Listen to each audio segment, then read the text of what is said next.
तो जैसा कि लास्ट एपिसोड में हमने देखा था कि यान जियांग ने सोड फेरी की हेल्प के साथ 5 एलिमेंट सोड डाओ बॉडी को फोर्ज कर लिया। अब वो मार्शल आर्ट नहीं बल्कि डाओ सोड को कल्टीवेट करेगा। साथ ही उन्हें पता चला कि शियार के पास तो सबसे रेयर लोटस की ब्लड लाइन है। तो फेरी और यान जियांग ने मिलकर उसे भी अवेकन करने में शियार की मदद की, जिसके बाद ये लोग कल्टीवेशन करने के लिए एक बैम्बू फॉरेस्ट में पहुंच चुके थे।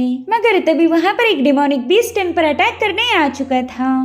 अब आगे तो इस एपिसोड की शुरुआत उसी सीन से होती जहाँ पर लायन बीस्ट ने यान जियांग पर हमला कर दिया, मगर यान जियांग समय रहते पीछे हट चुका था। उतने में ही उस लायन बीस्ट ने सीधे यान जियांग पर छलांग लगा दी। यहाँ पर यान जियांग भी उसका मुकाबला करने के लिए तैयार हो रहा था, लेकिन तभी एक और कल्टीवेटर ने पीछे से लायन बीस्ट पर अटैक कर दिया। वो अपनी सोड इंटेंट का यूज करते हुए लायन बीस्ट को पियर्स कर देता है, जिसके चलते बीस्ट को नीचे आना पड़ गया। अभी लायन बीस्ट यान जियांग को छोड़कर इस कल्टीवेटर से निपटने वाला था। उसने तुरंत ही अपनी पावर्स को एक्यूमुलेट करते हुए उस बंदे पर हमला कर दिया। उसका थंडरबॉल काफी तेजी के साथ उस कल्टीवेटर की तरफ आगे बढ़ रहा था कि तभी वहाँ पर एक और बंदी पहुंच गई। वो तो अपने ग्रैंडफादर के लिए काफी ज्यादा परेशान थी। साथ ही वो मास्टर उसे बताने लगे कि कियानशी तुम यहाँ पर मत आना। और अब वो एल्डर भी अपनी पावर्स को एक्टिवेट करते हुए क्रिसेंट मून स्लैश का यूज कर उस बीस्ट पर अटैक कर चुके थे, जिसके चलते उन दोनों हमलों में एक जोरदार क्लैश हो गया। लेकिन एल्डर देखते है कि उस लायन बीस्ट ने इनके क्रिसेंट मून स्लैश की धज्जियां उड़ा दी और अब वो बीस्ट इस एल्डर पर हमला करने के लिए रवाना हो चुका था, जो देखकर एक सेकंड के लिए वो एल्डर भी काफी ज्यादा पैनिक हो गए। हालांकि यान जियांग ने समय रहते उस लायन बीस्ट पर जंप लगा दी। उसने तो उस लायन पर सवार होते हुए अपनी सोड सीधे उसके सिर के आर पार घुसा दी थी। यान जियांग की ये मूव इतनी ज्यादा क्लास थी कि वो लायन बीस्ट वहीं पर मारा गया। तो इस तरह से यान जियांग ने इस एल्डर की जान बचा ली। उनसे पूछता है किसी ने आप ठीक तो होना, कहीं आपको कोई चोट तो नहीं लग गई? जिस पर वो एल्डर तुरंत ही उसे रिस्पेक्ट देते हुए कहने लगे कि सर अगर आप सही वक्त पर उस पर अटैक नहीं करते तो शायद ये बीस्ट मुझे मार देता।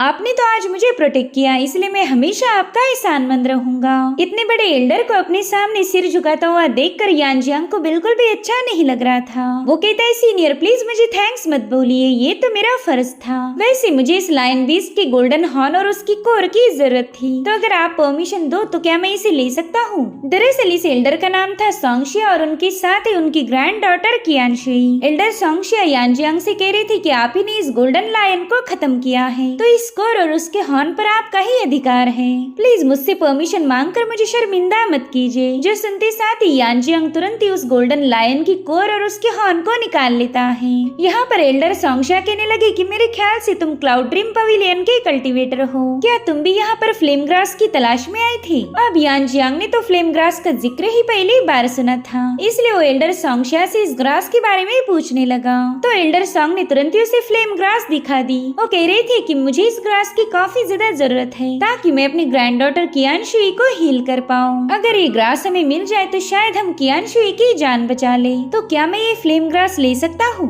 अब यहाँ पर यान जियांग कंफ्यूज था कि आखिर इस बंदी को ऐसा क्या हो गया कि उसे इस फ्लेम ग्रास की जरूरत पड़ रही। वहीं पर सोड फेरी ने इनकी सारी बातें सुन ली थी। वो यान जियांग से कहती कि उस एल्डर को बता दो कि ये फ्लेम ग्रास उसकी ग्रैंड डॉटर की जान नहीं बचा सकती। अब यान जियांग फेरी से इसके पीछे की वजह जानना चाहता था, तो सोड फेरी कहने लगी कि मुझे तुम्हारी बॉडी को पजेस करना होगा ताकि मैं इस लड़की को चेक कर पाऊँ। ऐसा भी हो सकता है कि मैं इसके इलनेस को हील कर पाऊँ। तुम एक काम करो, उस बंदे ने पहना हुआ सोल क्रिस्टल मेरे हवाले करो। जिसके बाद फेरी ने यान जियांग की बॉडी को भी पजेस कर लिया। अब फेरी यान जियांग के फॉर्म में ही इन लोगों से बात करने लगी। वो उन्हें बता रहा था कि फ्लेम ग्रास एक सेकंड ग्रेड का स्पिरिचुअल मेडिसिन है। इसमें वो एबिलिटी बिल्कुल नहीं कि आपके ग्रैंड डॉटर की जान बचा पाए। अब ये सुनकर एल्डर सोंगशिया काफी ज्यादा हैरान हो गए। उससे पूछते कि क्या तुम कियानशी की हिडन इलनेस को भी देख पा रही हो? जिस पर यान जियांग जवाब देते हुए बताने लगा कि हो सकता है कि आपकी ग्रैंड डॉटर के पास 9 इन बॉडी है। ये 9 इन बॉडी तो हजारों सालों में बस एक बार ही अपीयर होती,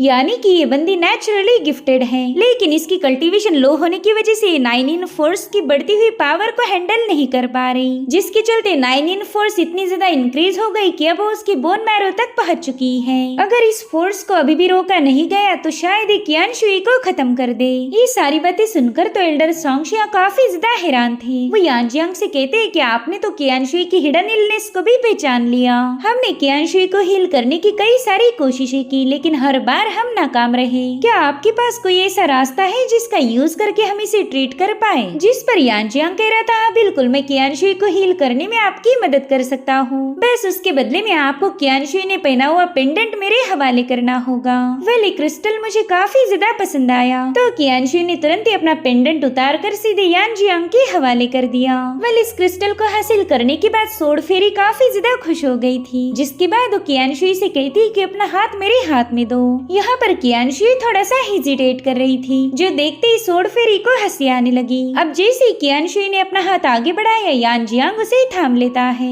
इधर यान जियांग ने नोटिस किया था कि इस बंदी की बॉडी हद से ज्यादा कोल्ड है, तो कियानशुई को बता देता है कि तुम 9 इन फोर्स के बैकलैश से जूझ रही हो, और ये कोई आजकल की बात नहीं बल्कि तुम 3 सालों से इसे झेलते आ रही। जिस पर कियानशुई बता रही थी कि हाँ, मैं 3 सालों से इस बीमारी से काफी ज्यादा परेशान हूँ। तो यान जियांग उसे बता रहा था कि 9 इन फोर्स का बैकलैश हद से ज्यादा खतरनाक होता है। अगर तुम्हारी जगह कोई ऑर्डिनरी कल्टीवेटर होता तो शायद वो कब का ही मारा जाता, लेकिन तुम इस बैकलैश को अभी भी हैंडल कर रही, क्योंकि तुमने कई सारे एलिक्सर पिल्स और मेडिसिन कंज्यूम करते हुए 1 स्टार वॉरियर रेल्म पर ब्रेक थ्रू किया, और उसी की ताकत ने तुम्हें अभी तक जिंदा रखा है। तो कियानशुई उसका जवाब देते हुए कहने लगी कि मेरे फादर और ग्रैंडफादर ने मुझे बचाने के लिए काफी सारे एफर्ट्स लगाए। उन्होंने कई सारे खतरों का सामना करते हुए मेरे लिए स्पिरिचुअल हर्ब्स कलेक्ट किए। अगर आज मैं जिंदा हूँ तो इसका क्रेडिट सिर्फ मेरे ग्रैंडफादर और फादर को जाता है। ये सब सुनकर एल्डर सोंगशिया कियानशुई से कह रहे थे कि तुम्हें बचाने के लिए मैं किसी भी हद तक जा सकता हूँ, बस मेरी एक ही ख्वाहिश है कि तुम्हारा ये इलनेस खत्म हो जाए। दरअसल ये सॉन्ग फैमिली के मेंबर्स काफी ज्यादा पोलाइट थे, इसीलिए तो यान जियांग इनकी मदद करने के लिए तैयार हो गया। अब अगले सीन में हम देखते कि यान जियांग अपने डिवाइन पावर्स को कियानशुई की बॉडी में ऐड कर रहा था। इस प्रोसेस में यान जियांग ने कियानशुई की 9 इन फोर्स के बैकलैश को थोड़ा सा कम कर दिया था। हालांकि सोड फेरी की सोल पावर काफी ज्यादा कमजोर होने की वजह से वो इस प्रोसेस को ज्यादा देर तक कंटिन्यू नहीं रख सकती थी, जिसके चलते यान जियांग कियानशुई को बताने लगा कि आज के लिए मैं बस इतना ही कर सकता हूँ, कुछ दिनों तक 9 इन फोर्स का बैकलैश तुम्हें जरा भी तंग नहीं करेगा। अब हमें बस थोड़ा सा इंतजार करना है, कुछ दिनों के बाद मैं दोबारा से तुम्हें ट्रीट करूंगा। बस इसी दरमियान तुम अपनी कल्टीवेशन पर फोकस करो, जितनी जल्दी तुम लेवल अप करोगी उतना ही 9 इन फोर्स का इम्पैक्ट तुम पर कम होगा। यहाँ पर एल्डर सोंगशिया काफी ज्यादा एक्साइटेड होकर कियानशुई से पूछने लगे कि मेरी बच्ची, क्या तुम्हें थोड़ा सा अलग फील हो रहा है? जिस पर कियानशुई बताने लगी कि मेरी बॉडी जो थोड़ी देर पहले काफी ज्यादा ठंडी थी वो अचानक से वार्म हो गई। जो सुनते साथ ही एल्डर सोंगशिया काफी ज्यादा खुश हो गए। उन्हें कियानशुई को बचाने की एक उम्मीद मिल चुकी थी, जिसके चलते वो यान जियांग का तुरंत ही शुक्रिया अदा करने लगे। उससे कहते कि आपने मेरे साथ साथ कियानशुई की भी मदद की, आपका ये एहसान हम जिंदगी भर नहीं भूलेंगे। अगर फ्यूचर में आपको कभी भी कोई जरूरत पड़े तो हमारी सॉन्ग फैमिली बिना सोचे समझे आपकी हेल्प करेंगी। इतना ही नहीं, एल्डर सोंगशिया ने खुश होकर यान जियांग को एक स्पिरिट सोर्स जेड स्टोन भी दे दिया, जो कि काफी ज्यादा कीमती और रेयर है। यान जियांग को पता था कि ये स्टोन कितना ज्यादा वैल्यूएबल है, तो वो उसे एक्सेप्ट करते हुए मास्टर का शुक्रिया अदा करने लगा।